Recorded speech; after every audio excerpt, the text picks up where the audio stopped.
Look back at last week, pretty easy weekend in the end. Racing cooled off. Good decision. Well, the biggest decision that we made is where you blokes all had lunch on Saturday. It was.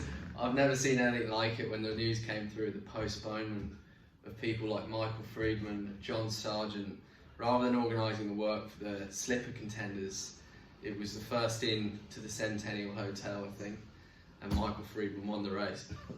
Well, I think if someone wanted to put a bomb under the racing industry, would have cleaned up plenty if they'd have bombed the Centennial on Saturday, but by all reports it was a productive day.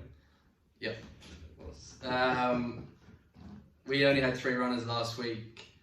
Notably, the only one ready to take out All Hallows Eve. Excellent run, dropping back to 1100. Probably the race just slightly run against her. She's got a good race in her. Yeah, I think we always knew it'd just be a tad short for her, and so she nearly pulled it off anyway. Going forward to the PJ Bell, very exciting.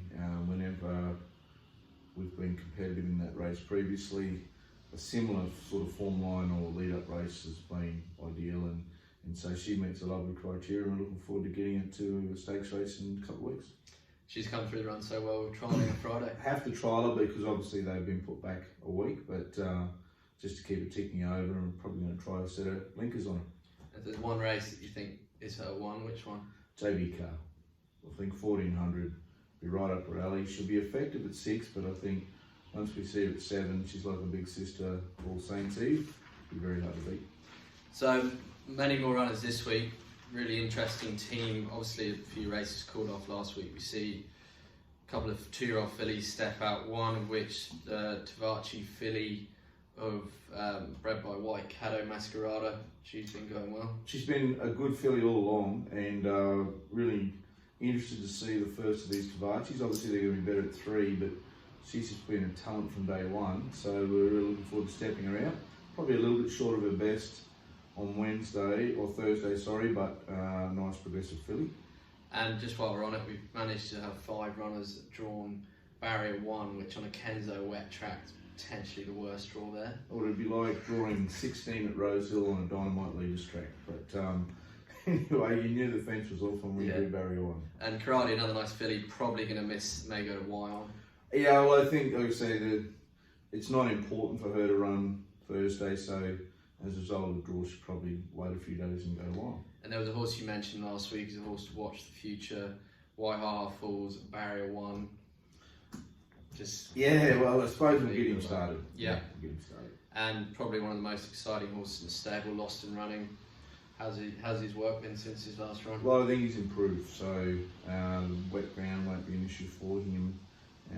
He's won on the Kenzo before.